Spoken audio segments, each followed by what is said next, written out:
voilà Moustapha daanaka sorewul li nga xam ne mooy calcul yi ñu doon def depuis dimanche ak léegi. résultat yi ni mu tëddee globalement mën nañu Benno Bokk Yaakaar 82 députés la am mu am majoritaire bi. coalition Yewwi Askan Wi daal di am 56 députés 39 ci liste majoritaire bi 17 ci liste proportionnelle bi Wallu Sénégal am 24 députés 16 yi ci liste majoritaire 8 ci liste proportionnelle Bokk Gis Gis am benn député MPR serviteur am benn député Aar Sénégal am benn député Naataange ak Bunt Bi amuñu député loolu mooy 160 Assemblée nationale 82 députés pour Benno Bokk Yaakaar alors que la majorité c'est au minimum 83. ok mën nga maa kaa. daanaka kaa am na. non mais parce que sànq bi ñuy jël antenne waxoon naa ne la li ma njort muy njort bu kawe lool mooy dinañ dem ci assemblée boo xam ne kenn du am majorité. loolu laa lay wax léegi. waxoon naa la également que ni bu ñu compter suffrage valablement exprimé yi ñu nekk ku nekk ki la voteel da nga gis ne camp wu président Macky Sall moo gën a néewle soo ko comparé ak camp wu opposition bi ça veut dire que tey sociologiquement Benno Bokk Yaakaar dafa minoritaire ci réew mi. et chiffres yi ñoo koy wax. chiffres yi ñoo koy wax c'est pas moi qui parle. parce que chiffres yi ñoo ne boo jëlee Benno Bokk Yaakaar chiffres yi ñu joxe ñoom laa wax et chiffres yooyu mën nañ cee waxaat lu bëree bëri parce que xam du pays dañoo buure urne yeeg yu demee noonu mais ça c'est un autre débat. le débat mooy soo jëlee Benno Bokk Yaakaar ñi ngi récolté 1 518 137 suffrages la ñoom ñu leen voté nga jël Yewwi Askan Wi mu ne ci 1 071 139 soo ko boolee ak Wallu Sénégal mooy l'intercoalition ñoom ñu ngi am 471 517 ñooñu déjà boo yemee foofu rek ñoo ëppale nañ Benno Bokk Yaakaar ñi leen voté je dis bien ñi leen voté ëppale nañ Benno Bokk Yaakaar ñi leen voté ça veut dire quoi que ni Yewwi Wallu réunis ñoo ëpp ay vote ay électeurs ci Sénégal que Benno Bokk Yaakaar maintenant bu fekkee da nga ci dolli les serviteurs dolli ci Aar Sénégal dolli ci Bokk Gis Gis ñi nga xam dama jàpp ne ñoom dañoo jàpp ne waxuma yeneen listes yi je parle de listes yi am député da ngay gis ne ñoom opposition wu Sénégal ñoo ëpp fuuf ay vote ñi nga xam ne ñoom ñooy waa Benno Bokk Yaakaar muy benn moo tax ma la doon wax ne Benno Bokk Yaakaar dafa minoritaire ci réew mi ñaareel ba waxoon naa la sànq ne la dama ragal ñu jëm ci assemblée boo xam ne kenn du am majorité et lii nga xam ne moom la président wu commission bi wax moo di ne Benno Bokk Yaakaar moo ëpp les députés ci assemblée nationale 82 la di fàttali ne assemblée nationale bi 165 députés pour nga am fa majorité il faut nga am 83 députés te comme 82 députés la ñu am ça veut dire que ni amuñu majorité ci assemblée nationale majorité mooy soo tegee woon Benno nii teg camp wu ñi farut ak Benno ñëpp Benno moo leen war a ëppale te loolu amul soo jëlee camp wu ñi farut ak Benno soo boolee l'intercoalition Wallu ak Yewwi ñi ngi war a toll ci ñaata 80 députés boo leen boole léegi su fekkee ne waa serviteur waa Aar Sénégal waa Bokk Gis Gis ñoom ñëpp dañu jàpp ne ñoom ba léegi opposition lañ bokk et que suñu demee assemblée ci opposition la ñuy bokk da ngay jàpp kon ne assemblée nationale du Sénégal bii opposition wu Sénégal moo fa majoritaire d'autres questions se posent maintenant effectivement bi ci njëkk mooy su ma xoolee baax liste yi am nañu toujours Yewwi Askan Wi mooy ñuy woowee les suppléants ñi nga jëm assemblée te xamuñu ba xam parti yi leen fa investir est-ce que ñu ngi ci biir Yewwi ba léegi c'est une question te si c'est le cas lu ñu war a régler la beneen bi mooy tey Aar Sénégal les serviteurs Bokk Gis Gis dañu nekk ci face à un défi bi mooy lan mooy bi ñu nekkee ci élection yi ci biir campagne bi lu Ousmane Sonko wax ne bu dul Wallu ak Yewwi ñoom ñëpp nekkuñu opposition ñun ñooy opposition ñoom ñëpp ñu mer ba fut waaw Aar Sénégal def leen communiqué saaga Ousmane Sonko mu tooy Pape Diop wax les serviteurs wax ñëpp wax ne ñoom opposition lañ bokk clamé ko partout maintenant ce qui va se passer c'est que dès que ñu installer l'assemblée dinañ voter pour fal président bi tey Benno Bokk Yaakaar voix yi mu am mënul fal président assemblée moom kese mënu ko fal. non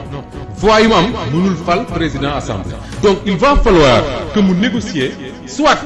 pour xëcc ci waa Wallu wala pour xëcc ci waa Yewwi wala pour xëcc ci serviteur wala Aar wala Bokk Gis Gis sinon mënul fal président assemblée Yewwi Askan Wi Wallu regroupé ñoom ñaar mënuñu fal président assemblée il faut ñu négocier ak serviteur Aar Sénégal Bokk Gis Gis te négociation boobu nag dafa am solo parce que maa ngi wax sànq ne su ma nekkoon ci ay ñoom Pape Djibril Fall ak ñoom bokk gis-gis je vais négocier très cher enfin on peut être d'accord on peut ne pas être d'accord avec ça parce que soo jiitalee intérêt wu Sénégal mën nga ne non comme opposition là man mais nag ci assemblée lañ jëm boo xam ne mook maire yi ñoo yem assemblée dafa am bureau bi am lu ñu fay séddale am ay postes yoo xam ne moom lañ fay joxe tey jii boo dee aar wala ngay serviteur wala ngay bokk gis-gis sa vote ci assemblée yaa ko moom man nga ne man que opposition laa bokk mais dañuy fal président assemblée Moustapha Diop ak Assane ñooy xëccoo man nga ne Moustapha Diop moo ma doy pour nekk président assemblée wala Assane moo ma doy Assane moomu il faut da ngay wax ak moom wala Assane moomu day ñëw wax ak yow campagne la. surtout que ren vote yooyu dafa cher.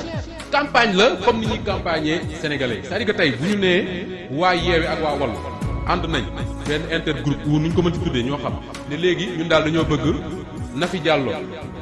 ñu koy féliciter au passage dégg naa nekk député moom lañ bëgg bu nekk présidente assemblée Nafi Diallo moom day battre campagne parce que bu fekkoon ne temps wu assemblée bee ñu génn la muy 125 députés pour Benno Bokk Yaakaar su président Macky Sall taxawee ne Moustapha Niasse laa bëgg mu nekk président assemblée da koy nekk parce que waa camp bi dañ koy voter mais tey su président Macky Sall taxawee ne man Aminata Touré laa bëgg mu nekk présidente assemblée su ngeen demee il faut président Macky Sall négocier ak waa serviteur aar wala bokk gis-gis wala même peut-être Yewwi wala Wallu pour que Aminata Touré nekk président assemblée mais Benno Bokk Yaakaar cundum yaakaaruma mënul nekk sax mënul élire Aminata Touré président assemblée mënul élire Amadou Ba président assemblée mënul élire keneen nag l'excellent acte bi Sénégalais yi posé dimanche mooy yóbbu classe politique bi ci benn assemblée boo xam ne par force di ngeen waxtaan sinon dara du dem. dara du dem ndaxte Moustapha bi ñuy tëj sànq laata ñoo jox kaddu gi Sidi Ali Ba bu njiital commission bi ngir mu joxe mbir mi ñu ngi doon wax ci loi bi assemblée nationale mujj voté maanaam 13e législature daanaka loi la boo xamante ne débat amul coow amul waxtaan amul dañ ko indi voté OGM donc mi mbir boo xamante ni daanaka ak cette assemblée nationale bi ñu jëm ni bu fekkee configuration bi ni mu demee nii noonu la continuer loolu du mën a am déjà Yewwi Wallu si liñ mën a jàpp ba tey intercoalition la dañuy dugg ak assemblée nationale ak seen 80 députés kenn 82 députés bu Benno Bokk Yaakaar à côté ces 3 députés là vont être des faiseurs de loi dañ ko mën a waxee noonu donc et foofu la qualité wu vote sénégalais yi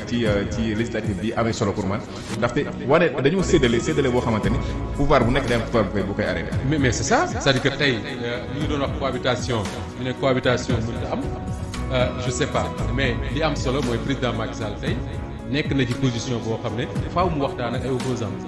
parce que amatul majorité bu ko mën a permettre bu mel ne pour sa piscine côté bu la neex fee. et est-ce que loolu mooy li gën ci réew mi. mais loolu mooy li gën ci réew mi c'est-à-dire que loolu dafay comment est-ce qu'on dit dafay tester la capacité des hommes politiques sénégalais à passer ci beneen étape mooy lan mooy def na ñaari alternance asal ñu ne Sénégal championnat ci alternance parce que def na ko defati ko miin nañ ko li ñu sonaloon Sénégal yëpp doon ko jooy mooy am ay assemblée nationale yoo xam ne koo wax mu ne man député président la lu président bëgg laay def assemblée bi nekk fa député président amul njëriñ. Pourquoi parce que boo fa nekkee député président aussi ngeen di juróom-ñett fukk ak ñaar yéen ñëpp ngeen di député président indi fa loi boo xam ne il faut que majorité bu voté ko yéen cundum juróom-ñett fukk ak ñaar yooyu mën leen ko voté moo tax ñoom Pape Diop aar Sénégal les serviteurs sénégalais yi di leen xulli seen bët bu baax di leen xool di surveiller seen moindre geste parce que ils ont battu campagne en disant aux Sénégalais que ne ñun opposition lañ bokk des Sénégalais voté pour ñoom parce que dañoo gëm ne opposition lañ bokk il ne faudrait pas qu'il leur fasse du Bamba Fall c'est-à-dire que dem assemblée ñaari fan ñett nga dem fàtte ne ñi la voté loolu dañu jàpp ne opposition nga bokk dem ne jébbalu ci kii waaw mais nag on est en politique te la classe politique Sénégal miinal nañu di négocier yenn teranga yi pour jot ci yenn kii yi alors Thierno Alassane Sall également c'est un cas intéressant parce que su fekkee ne Thierno Alassane Sall tey joxul poste bi keneen bu ko neexee démissionné ki topp ci moom dem assemblée mais su fekkee moom moo dem assemblée c'est un ancien de l'APR qui a mené un farouche combat contre le régime de Macky Sall parce que moom dafa gëm ne il a écrit di gën a jafe ci homme politique sénégalais moom ak Ousmane Sonko laa ko fi miin peut-être ci classe politique bi ñu nekk ak Macky Sall qui a écrit un livre mooy di ne bind wax ses positions farouchement opposées au régime de Macky Sall est-ce que tey day dem assemblée nationale di flirter ak Benno Bokk Yaakaar je ne le pense pas sincèrement je ne le pense pas mais comme j'ai dit tout à l'heure avant waa ji wax faut jamais insulter l'avenir nañ bàyyi xool ba xam assemblée bu ñu ko installé dans les jours ou semaines à venir dinañ gis leneen loo xam ne waa ji wax na ko également mooy y a eu des observations contestation yoo xam ne ñoom consigné nañ ko dañ koy jox le conseil constitutionnel après mu tranché mais li conseil constitutionnel miinal Sénégalais yi mooy liy génn fii. yaakaaruma ñu soxla sincèrement. ñu reste si benn cas pour terminer ci muy le cas de Pape Diop Moustapha on a vu que bi Ousmane Sonko yëkkatee kàddu yooyu di wax ni opposition bi ñaari liste rek la muy Yewwi ak Wallu moom bokk na si ñi nga xamante ni kaas nañ avant ñoo dem si élection yi on a vu benn déclaration bu jógee si chef de l'État dem ci moom ñeen ñi sax jàpp ne rapprochement dafay am est-ce que voilà est-ce que loolu mënul topp bañ dugg si biir assemblée nationale. Assane assemblée il faut s'attendre à tout mais dama ne politique nag am na un minimum d'éthique. te président Macky Sall xam na loolu. parce que bari na fu ñu ko sanctionné ci réew mi sanctionné wuñ ko parce que dafa liggéeyul réew mi sanctionné wuñ ko parce que dañ ko sanctionné parce que li mu moo woon Sénégalais yi mooy une gestion sobre et vertueuse ku ne vertu mais éthique loolu lañ gisul ci moom. léegi su fekkee ne Sénégalais dañoo boote exprimé wu ne ko yow kat président Macky Sall ngaari baax nga lool mais ñun dañoo décidé ñun Sénégal ne mënuñu la jox majorité ñun Sénégal dañoo décidé ne ko mënuñu la jox majorité léegi li ñu décidé mooy opposition bi nga xam ne ñoom ñoo ne ànduñoo ak yow ñoom lañ jox majorité muy Wallu Yewwi Serviteur Aar Bokk Gis-Gis président Macky Sall l'élégance voudrait que mu bañ a xalaat xëcc ci ñii def ci en mën na ko mais su ko defee ragal naa la ñu sanctionné waat ko enfin de toute façon moom kenn mënatu ko sanctionné parce que pare na